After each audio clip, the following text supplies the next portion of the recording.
Hi everyone, Chloe from the Diva Bride here. I wanted to talk to you today about wedding insurance. So, first question, should I get wedding insurance? In my situation, and you may find yourself in the same boat, my event venue actually requires me to have wedding insurance. So I would say first start at your contract with your venue and see if they require it.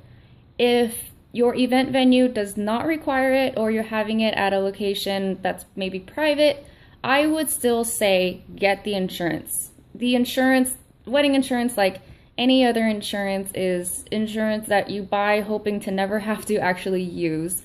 It will cover you in the event that, heaven forbid, something happens, somebody loses something.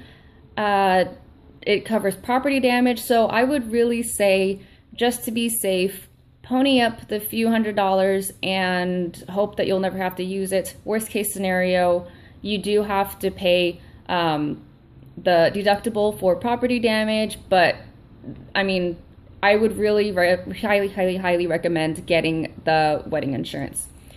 So from there, the next question is, who should I go with?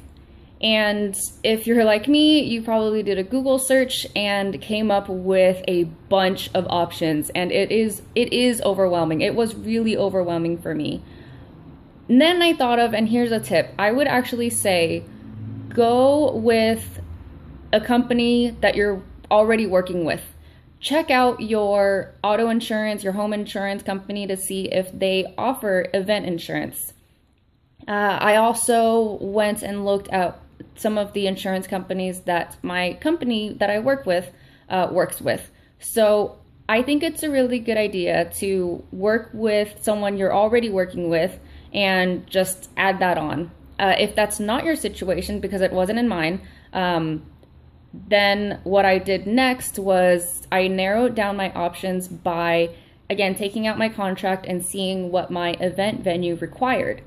There were specific dollar amounts that I was required to get, so I narrowed it down further that way. And then when I had like 3 companies left that I was looking into, couldn't make a decision, I then went to look at their Better Business Bureau rating and also their financial rating. It was really important to me that I went with a company that had a really strong financial rating.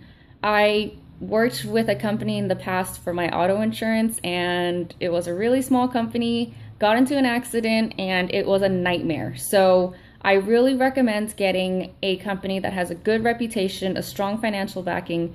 The company I ended up going with is underwritten by one of our national insurance companies. So that was really important to me, to work with a company that it has a strong financial backing and is well known. So those are my tips. First, go with see what's already in your arsenal to see who you can work with, who you're already working with, and then look up reviews, and lastly look up their financial ratings to make sure they can actually follow through in the event that something happens.